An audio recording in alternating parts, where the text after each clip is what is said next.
बलिया पूर्वी उत्तर प्रदेश का एक भदेस जिला, जिसे अक्सर लोग बागी बलिया कहकर पुकारते हैं। ऐसा इसलिए क्योंकि 1857 के स्वतंत्रता संग्राम में पहली गोली चलाने वाले मंगल पांडे से लेकर भारतीय राजनीति के युवा तुर्क चंद्रशेखर तक का नाम इसी बलिया जिले से जुड़ा है। मगर आज़ादी की लड़ाई में बलिया ने वो कारनामा कर दिखाया है जिसे सिर्फ भारतीय इतिहास में ही नहीं बल्कि ब्रिटिश हिस्ट्री में भी सुनहरे लफ्जों में दर्ज किया गया है। 1947 में भारत की आज़ादी से 5 साल पहले ही बलिया के लोगों ने खुद को ब्रिटिश हुकूमत से आज़ाद करवा लिया था, और वो भी बाकायदा सत्ता हस्तांतरण के जरिए। महात्मा गांधी के भारत छोड़ो आंदोलन की आग में पूरा बलिया जिला जल रहा था। जनाक्रोश चरम पर था। 9 अगस्त से ही बलिया में जगह जगह थाने जलाए जा रहे थे। सरकारी दफ्तरों को लूटा जा रहा था। रेल पटरियां उखाड़ दी गई थी। जनाक्रोश को कुचलने के लिए अंग्रेजी सरकार ने आंदोलन के सभी नेताओं को जेल में बंद कर दिया था। मगर अंग्रेज ये भूल गए कि वो बलिया जिला था जहां का हर निवासी खुद को किसी नेता से कम नहीं समझता था। सभी नेताओं को जेल में डाल दिया। तब नेतृत्व विहीन जनता को जो समझ में आया उन्होंने करना शुरू कर दिया। अगस्त को बलिया में आज़ादी का जुलूस निकला।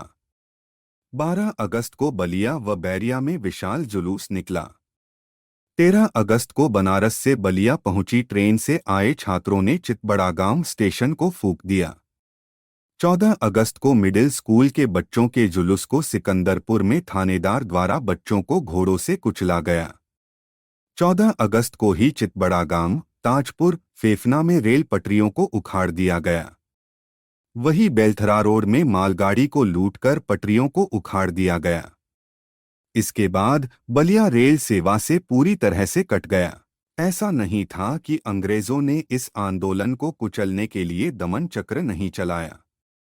फिरंगियों की कार्रवाई में बड़ी तादाद में लोग शहीद हुए, जिनमें 16 अगस्त को पुलिस गोलीबारी में बलिया शहर के लोहापट्टी, गुदरी बाजार में दुखी कोयरी सहित 7 लोग शहीद हुए। 17 अगस्त को रसदा में 4 लोग पुलिस गोलीबारी में शहीद हुए। 18 अगस्त को बैरिया में थाने पर तिरंगा फहराने के जंग में कौशल कुमार सहित 18 लोग शहीद हुए। हजारों लोगों को जेलों में बंद कर दिया गया। लेकिन लोगों का गुस्सा थमने का नाम नहीं ले रहा था। जनता के हाथों में कमान। 19 अगस्त को लोग अपने घरों से पैदल ही सड़कों पर निकल पड़े थे। जिले के ग्रामीण इलाके से शहर की ओर आने वाली हर सड़क पर जन सैलाब उमड़ पड़ा था। जिले के कोने कोने से हजारों की संख्या में लोग जिला कारागार पर उपस्थित हो चुके थे।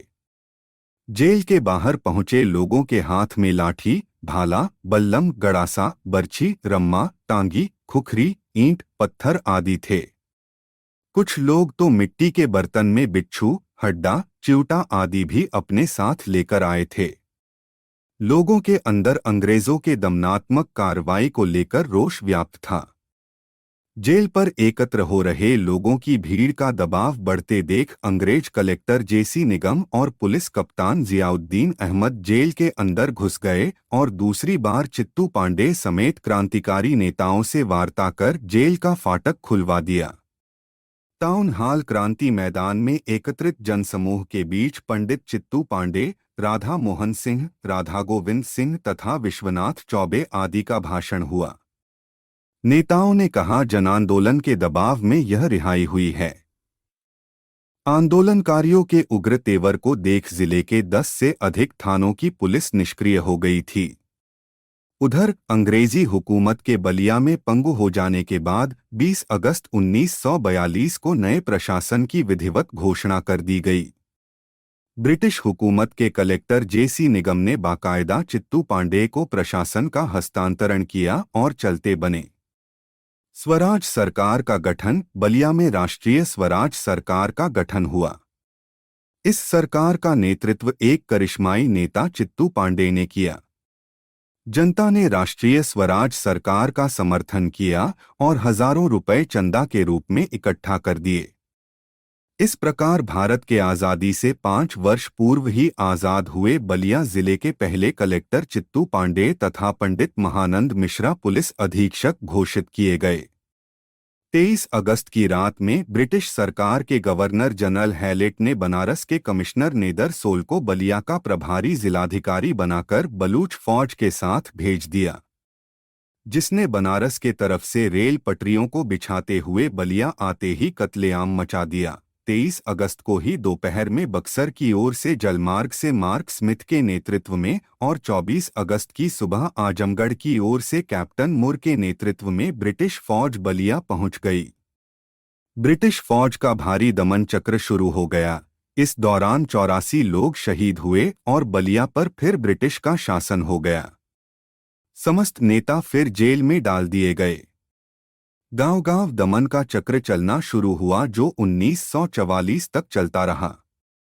बीबीसी रेडियो ने बाकायदा बलिया पर फिर से कब्जे का ऐलान किया, जो ये बताने के लिए काफी था कि इस बगावत ने ब्रिटिश हुकूमत की दुनिया भर में कितनी किरकिरी कराई थी।